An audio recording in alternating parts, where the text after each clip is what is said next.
Hi, അശ്വിനാണ്.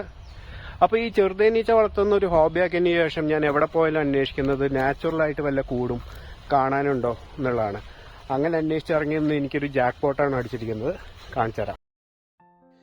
വീടിൻ്റെ സൈഡിനോട് ചേർന്ന് കണ്ടുപിടിച്ച കൂടുകളാണ് അതൊക്കെ.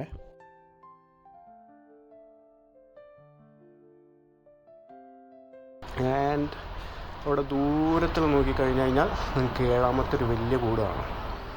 നമ്മൾ ട്രാപ്പ് ചെയ്യാൻ പോവാണ്. മേ ബി ഒരു വലിയ വീടുമായിട്ട് അത് നമുക്ക് കാണിക്കാം. അതിന് മുമ്പേ നമ്മളിതുവരെ ട്രാപ്പ് ചെയ്തിരുന്നത് PVC പൈപ്പിൻ്റെ കൂട് വെച്ചിട്ടായിരുന്നു. അത് കുറച്ച് കോസ്റ്റ്ലിയാണ്. ഏകദേശം 350-400 രൂപ കണക്ക് വരും ഒരു കൂട് ഉണ്ടാക്കാൻ വേണ്ടിയിട്ട്. അപ്പോൾ അത് കോസ്റ്റ്ലി ആയതുകൊണ്ട് തന്നെ ഇതിന് നമുക്ക് സെറ്റാവില്ല. 7 കൂടില്ലേ. അപ്പോൾ തേനീച്ച വളർത്തുന്ന ആരെങ്കിലും ഇതിലുണ്ടെങ്കിൽ കുറച്ച് ചീപ്പ് ആൻഡ് ബെസ്റ്റ് ആയിട്ട് വേറെ എന്തെങ്കിലും PVC അല്ലാതെ വേറെ എന്തെങ്കിലും മെറ്റീരിയൽ ഉപയോഗിച്ചിട്ട് നമുക്ക് ട്രാപ്പ് കൂട് ഉണ്ടാക്കാൻ പറ്റുമോ എന്ന് കമൻറ്റ് ചെയ്യണം കേട്ടോ. അപ്പോൾ അടുത്തൊരു വീഡിയോ ആയിട്ട് കാണാം. ബൈ.